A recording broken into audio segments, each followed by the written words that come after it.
If you ever thought to yourself, I wonder what type of play my 2-year-old should be engaging in, or, my child just seems kind of delayed in play, this is going to be a great episode for you to listen to. We talk all about different play skill milestones. And so we break down, what does play look like for children who are 18 months old? What does play look like when a child is 2 years of age? And there are so many differences between those different age spans. And then we give really great actionable tips and strategies that you can use either as a provider or as a parent to help support your child's play skills. I had a great conversation today with Kayla from Walkie Talkie. She is an amazing speech language pathologist located out on the West Coast in sunny California. And I'm real excited for you to listen to this episode. You're listening to Autism Outreach Podcast, a podcast full of ready-to-use strategies to help those with autism strengthen their communication skills. Here's your host, Rose Griffin of ABA Speech, a speech therapist and board-certified behavior analyst who shares tips you can use in your next therapy session. All right. Thanks for joining us on episode 41 of the Autism Outreach Podcast. We have a great episode today. We have with us Kayla Chalko from Walkie Talkie. I'm so excited to finally meet you. I've definitely been a fan of all your YouTube videos and all the great information that you have with us. So thanks so much for joining us. It's great to have you on. Thank you. I appreciate it. Yeah, we've been following each other for a few years and been amazing to see what other people out there are doing to help spread the word about positive communication skills for kids. Absolutely. And can you tell us a little bit about you and your journey into being a speech therapist and kind of how you specialize? I know you specialize in helping younger students. Can you tell us a little bit about how you got started with all that?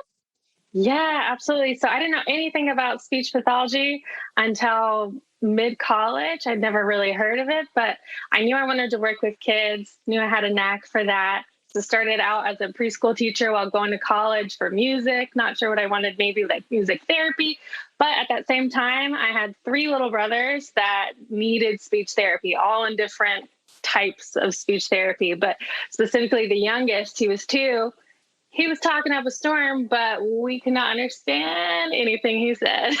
So he started going to speech therapy and I started attending and I was amazed. This speech therapist did some very simple yet effective things.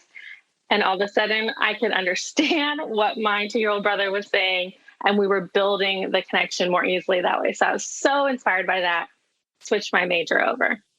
Wow, that's really fascinating because I have a new backdrop today. I was previously taping in my office, my home office, if you're watching this on YouTube, and I have a harp in there. So I actually grew up playing the harp. And I thought at one time, I didn't know what a music therapist did. That's so interesting that you said that. But I thought at one time too, when I first started in the field, because I actually never had a speech therapist. I didn't know anybody that went to speech therapy. My mom actually gave me a career test. That's how I kind of got on speech therapy. Oh, interesting. Yeah, but I always kind of thought music has always played a part in my life. So that's so fascinating. Did you play an instrument or did you play piano or what kind of thought you started on the music?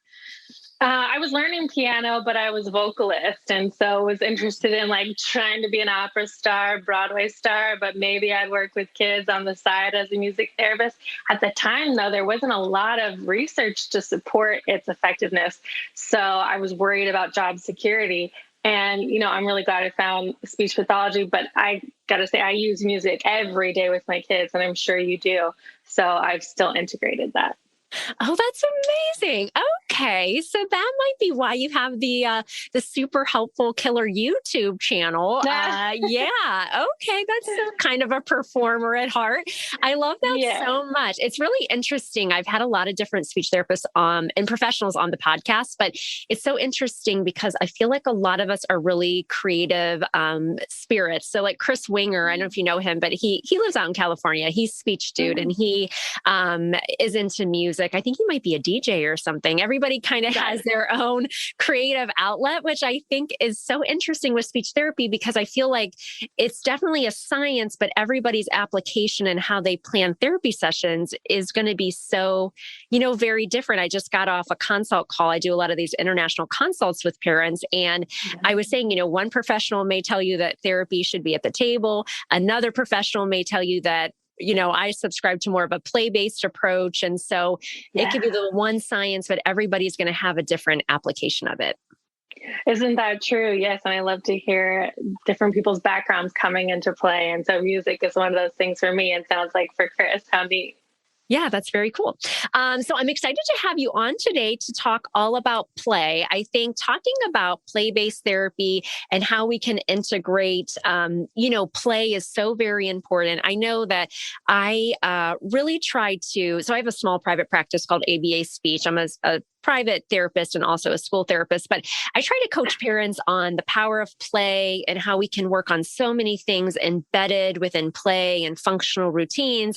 And I feel like sometimes people think that speech therapy, in order to be effective, needs to take place at a table. And so sometimes I really have to do a lot of coaching with other professionals and with parents to say that, no, these are the teachable moments, starting with play is really, really important. So can you tell us just a little bit about why, a focus on play can be so very instrumental for communication-based skills? Yeah, absolutely. I learned that firsthand as a preschool teacher when I was 18, 19, 20, that I could sit in front of kids with a book and instruct all day, or I could get down on the floor and I could play with them and introduce those concepts while using a silly bear voice. And guess what's going to stick? The silly bear voice that was also teaching the alphabet. So, so I learned that firsthand, but then the science supports it. And so that's the really exciting thing, is the amount of time that someone could spend doing something more formal, more instructional, versus the amount of time someone can spend playing with a child while sneaking in concepts. So much more effective, so much more impactful, meaningful, as well as bringing connection between the adult and the child. Even if you've got multiple children around too, then you've got the social skills playing into there. So the science supports it, my experience supports it, and I've seen it on the daily be the most effective way to teach a young child.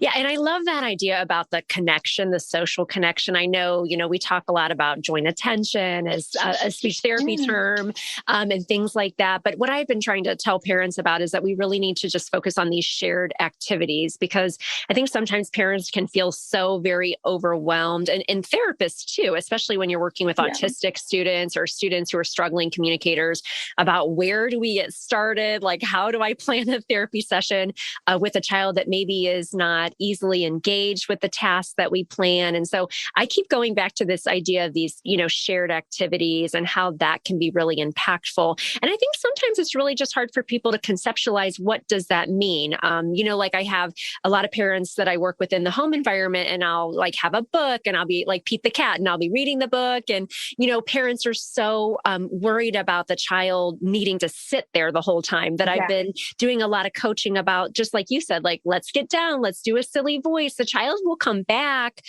I think that's what's so important, is we can't make the students learn. We have to just be really engaging.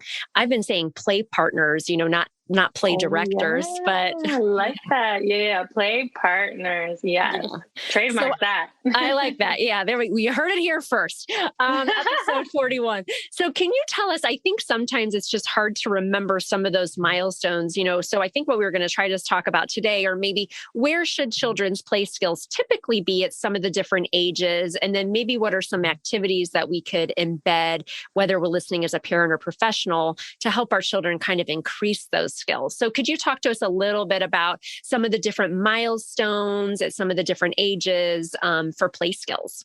Sure. And I want to say up front that some parents can get a little bit nervous when they start hearing the word milestone. Have you experienced this? Yes. And they already feel like, oh no, my kid's not measuring up.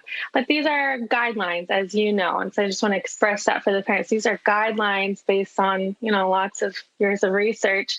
They're not exact. And so every child is different, but this gives us a guideline to go, maybe that's an area that I can work on more. One area of weakness doesn't equal disorder, doesn't equal autism.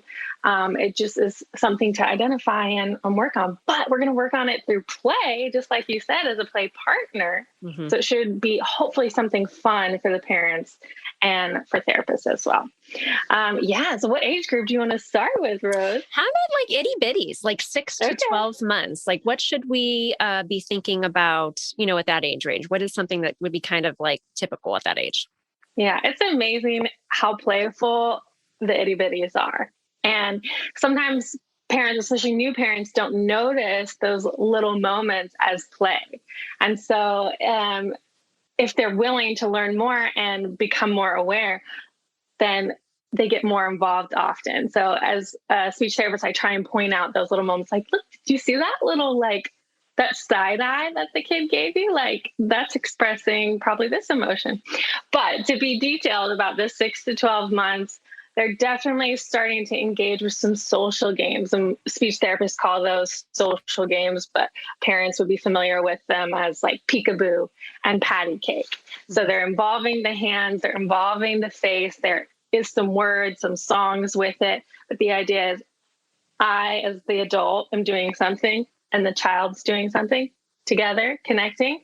I do it, she does it, I do it, she does it. And it's this back and forth. The child's learning some imitation skills along with those kind of games. So a lot of, I'd say American parents are super familiar with peekaboo and patty cake.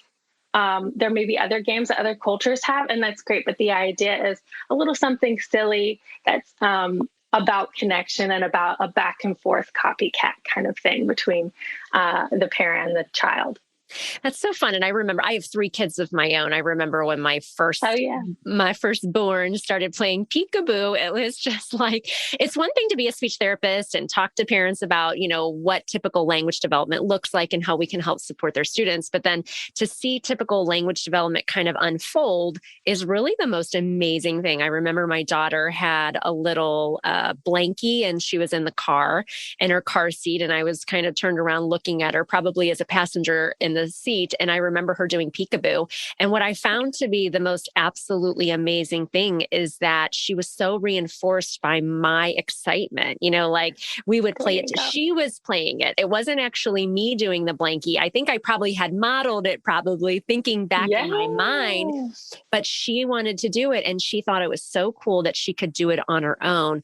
And when you see things like that, I am just immediately really in awe of that because I understand how really powerful that is and that social awareness and that kind of activity. So I think that's really, really, that's so cool to be able to start with something like that. And I think sometimes our kids just need to for us to model it first. And then my daughter was like, oh, I can do this. And she really loved it when we would laugh and it kind of, reinforced that behavior. And then she would do it more and she thought it was a game. So exactly. And that's wonderfully age appropriate as well. That showing off is what professionals might call it. It's like they're doing something on purpose to get a reaction from you because they're interested and they care about what you think of them. Yeah. And so that's an age appropriate expression as well that we pick out. And I try and point to parents like, look at that. That was great. We want more of that. Yeah, that's awesome. Okay. So we did 6 to 12 months. What about 18 months of age? So kids that are a little bit older, what can we expect from their play? Yeah, 18 months. Ooh, that is a fun age. And a lot of kiddos that come to me are right around that 18-month mark. And that's where I find parents are realizing that some things are a little bit behind and they need some professional help. So kids are going to be doing certain kind of play skills like using tools. And parents may not even think of this, but using a spoon to pretend mix in a cup or a bowl, or pretend pour, or in the bathtub, pouring from this container to that container, playing with maybe some sensory activities like beans or rice or noodles, things like that. A hammer with a hammer and peg toy. Those are super classic toys, right? And while they might look boring in the store because they don't light up and sounds, they're really great developmentally, as you know, because the child's learning, I do something with my hand here and this happens over here. This idea of cause and effect. So that 18-month-old phrase, they're getting really interested in cause and effect. And that's very important for their brain development. They're even starting to introduce some pretend play into their play schemes. So like feeding a doll. And I love to see that. I love to see their little imaginations start to develop. And they might feed the doll, they might feed themselves, feed mommy. And if mommy gives a fun reaction, then that's going to encourage the little one to do that more. So that's all brain flexibility. That's creativity. That's trying, experimenting, and being rewarded for trying something new. Yeah, I love that idea of pretend play. And I think I might have told this story once on the podcast, but I had a student, I had these little Shopkins. They're almost like a mini object. They were my child's old toys. This is like my finished basement is a gem of like toys that I just go down and I use them all for therapy now. And there was a shoe with all these Shopkins. I don't know how a shoe got in there. It was like a doll shoe. And so I was working with an autistic client in his home, and he's a very early learner, doesn't have a whole lot of functional language. And we were just looking at the Shopkins and we were talking about them because he thought they were very fun. And so it got to the shoe and he picked it up and he said, shoe. And he labeled it all on his own, which I thought was so cute because he wasn't really talking spontaneous a lot. And then he looked at the shoe because it was bigger than the Shopkins. So it was a little bit bigger. He looked at the shoe and then he tried to put the shoe on his foot, which I thought was so cute. And then he tried to put it on my foot and then tried to put it on mommy's foot. And I was trying to tell the mom, like, wow, this is really amazing. Like he labeled it on his own. He's trying it. He thinks it might fit. I didn't know if it was pretend play or he knows that a shoe goes on your foot, but I was trying to show her like, wow, this is exciting stuff. You know what I mean? So, it is. And we've been trained to notice those things. And then you have your own experience as a mother. Right. But a lot of new parents, especially like, my kid's just being silly again. Right. And so I like that you out loud pointed out what was good, why was good. Yeah. And to encourage it. So I'm excited about that. That was I love stories like that. Yeah, that was awesome. That was a cool moment. So tell us, let's talk about one more age range, like maybe about 2 years old, what play looks like. And then maybe we can get into some strategies about how we could work on these things too. So if a 2-year-old, what type of play skills would we typically see? 2-year-olds are going to be continuing those pretend play skills. And so we might see an activity like playing house where they're imitating a lot of actions that they saw their caregivers do. So maybe they're pretending to clean up and they're pretending to take care of a little baby. And this isn't going to be too intricate, too detailed at the 2-year-old level. It's going to progressively get more complex, but you're going to see like, she's pretending to be like me right now. Like she's cooking, she's having her coffee. Yeah. So that play house is going to start to develop. And of course, these kinds of things develop as they're shown those things. So if a child's not exposed to this kind of play and maybe hasn't been around mom, like doing activities or dad or whatever caregiver doing these activities, then they're not going to imitate them. So it is definitely connected to environment and exposure. But at this brain stage of 2 to 3 years old, the brain's ready to start pretending like what they see mommy and daddy do. And actually these days I see a lot more kids pretending to talk on the phone. Or like scrolling. Yes. Yes. So whatever they see, they're going to start pretending to be just like you. I like that. I do. I always try to put myself on a behavior plan every once in a while when I need to about my phone, just so I'm present. But that makes a lot of sense. That is, everybody has their phone, right? It's interesting for me to be in line at Starbucks or wherever I am and to see, people scrolling on their phone, like everybody just kind of, if they have a moment to themselves instead of engaging in small talk. I mean, although the pandemic is probably affecting that too, right? We just kind of get our phone out and see what's happening in the world. So good point. Kids pick up on that too. Absolutely. It's true. And this 2 to 3 year old range is when children are watching other children, imitating what the other kids are doing and trying to join in with their play and play a little bit. They're not going to have too much actual they're not the cooperative play quite yet, but Right. they're trying to get in there and play for a moment, and then they'll go away and they'll watch Yeah. and then they come back. And so we're seeing the pandemic affect those kind of social skills as well. Yes, absolutely. I'm sure that there's so much out there. And it's interesting you talked about milestones. I actually had Allison Force, who is a fellow speech therapist. She came Nice. on an episode of the Autism Outreach podcast, and we just kind of talked about what milestones mean and what they are and things like that. And so parents don't get upset and overwhelmed. I remember with all my kids getting just the screeners from the pediatrician, and then you're kind of looking at them and saying like, oh my gosh, is my child doing this? And, just feeling nervous. You want to make sure that you're supporting your kids. So thanks for prefacing it like that. Such great information. And thanks for sharing that, because we haven't done a deep dive about that. So if people are listening and they're like, oh, I really want to start, incorporating some of these strategies for my students or my own kids at home, what are some strategies that we could do to incorporate play to work on some of these different skills that you discussed? Yes, I think probably the number one best way to start for parents is working on the mindset. And that's kind of a trendy word right now, mindset. Yes. But I found that it actually is really meaningful in this process, because we spoke of it in the beginning, how we can feel pressured, even as therapists, like, I need to look professional and be at the table with the child. Yeah. But that's not working so much. It's down on the ground, like we said. So changing our mindset from like, I need to get my kiddos' milestones up, to I need and want to have a moment of connection with my child where we're in sync with each other and we're giggling about something. And so changing the mindset from instruct to I'm here connecting. And maybe play can be even an intimidating word for some parents. I find that fathers are nervous sometimes in speech therapy when it's time to play. And so taking even that play word away and just being about connection. Every parent knows how to connect with their child on some way or another, and tickling is almost the easiest way to get it started. So if that makes people comfortable, start with some tickles. And then we're feeling silly, we're feeling loose, and let's say we're about to have snack time. So we're feeling silly, we're feeling loose, it's our favorite snack. We're already in like a play connection mode. And so that opens us up to feeling comfortable. So what I was trying to say is mindset is most important for therapists and parents to be about connection. If you're not connected with the child in the moment, then you're just talking to the wall, teaching ABCs, like good for you, but not good for the kiddo.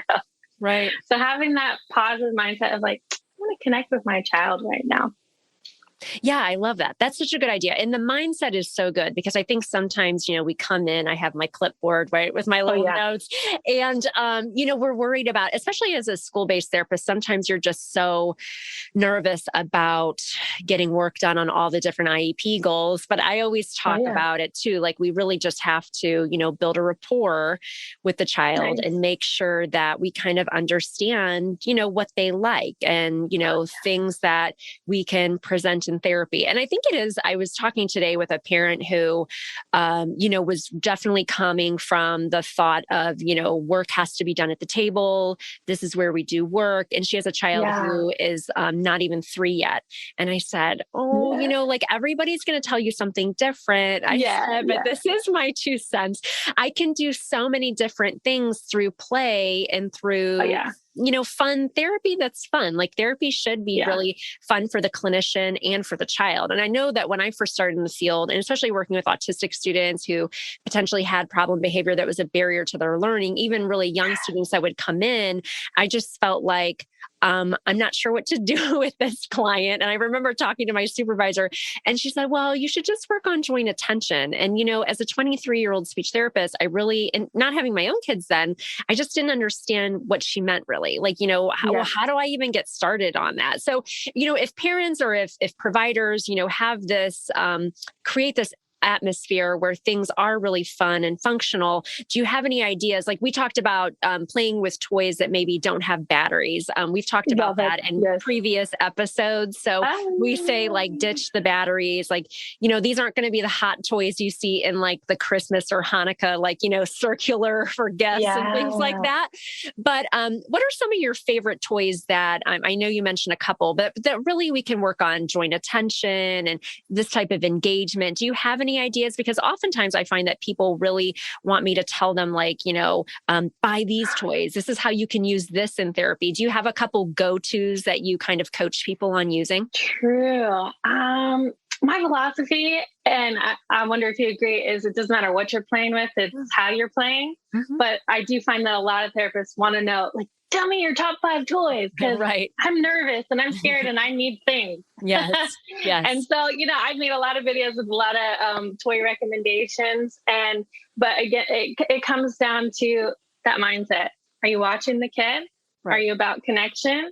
Or are you working on your own agenda? Yeah. But my go-to toys, and I try and use them in a variety of ways. There's this balloon pump that I love. I've got like I have a video on 7 different ways that I use this balloon pump. I can play for a full hour with a child with this one balloon pump, and guess who's going to have just as much fun? Me.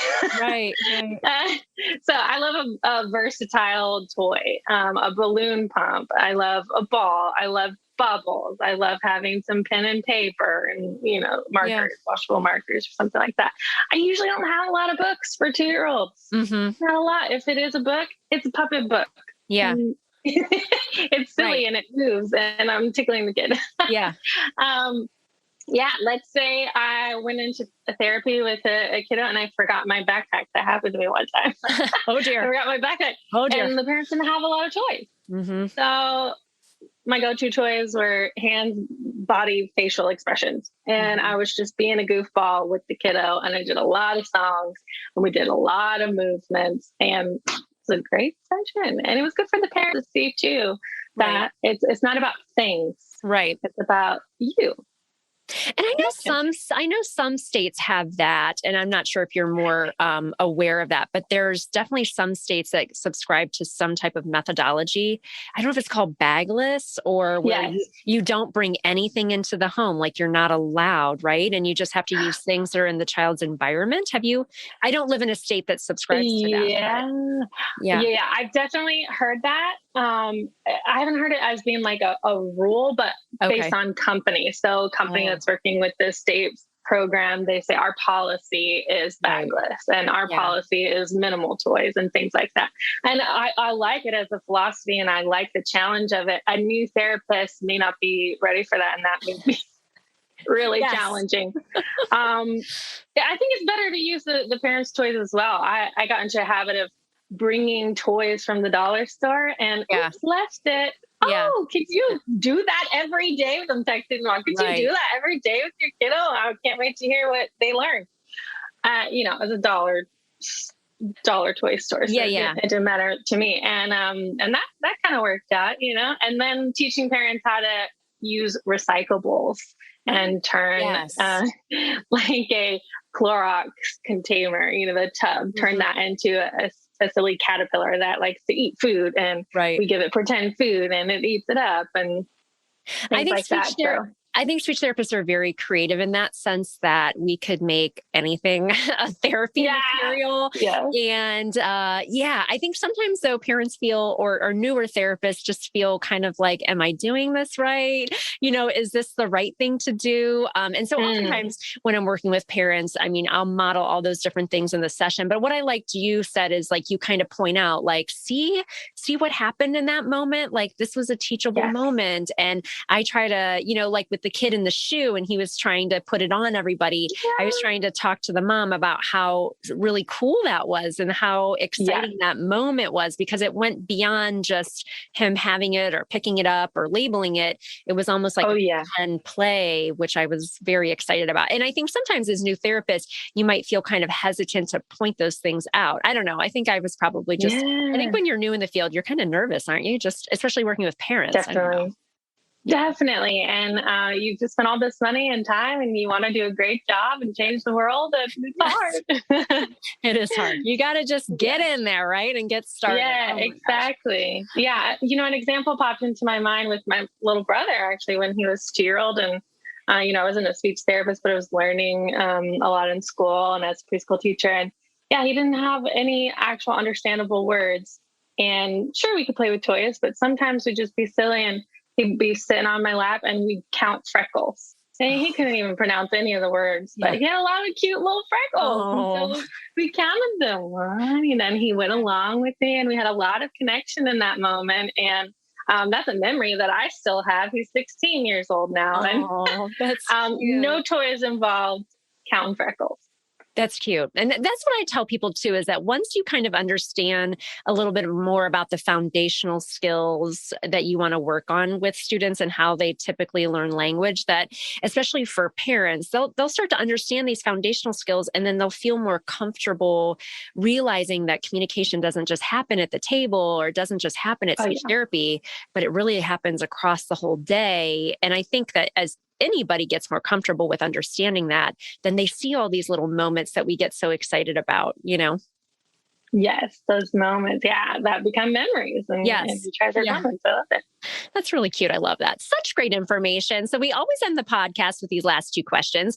What is the most important piece of advice that you would want to pass along to parents or professionals about communication?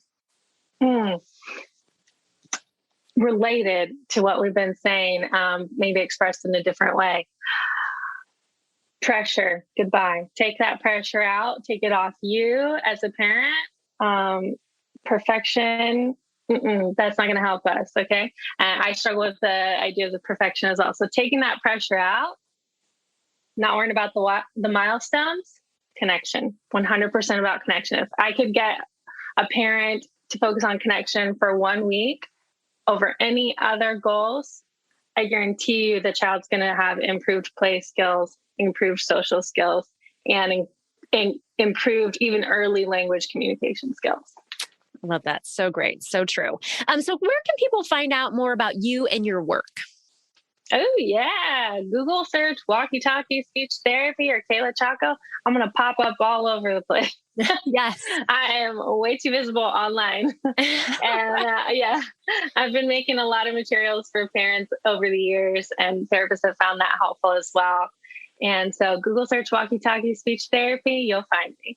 That's awesome. Well, thanks so much, everybody, for tuning in, and make sure to visit us at abaspeech.org. We have 2 new autism courses. One is for school-age students and one is for toddlers and preschool-age students. And if you haven't done so already, make sure that you like and subscribe to the podcast and leave a review, because I always love hearing from you. Remember to keep things fun and functional, and I'll see you next time. Thanks so much, Kayla. Bye. Thank you. Bye. Thanks for listening to Autism Outreach. If you enjoyed the show today, make sure to subscribe so you don't miss an episode full of actionable strategies you can use in your therapy room. Write a review too. That would mean so much to me. I always love hearing from you. Have a specific topic that you want included on a future show? Reach out over on Instagram, ABA Speech by Rose, or visit me at www.abaspeech.org.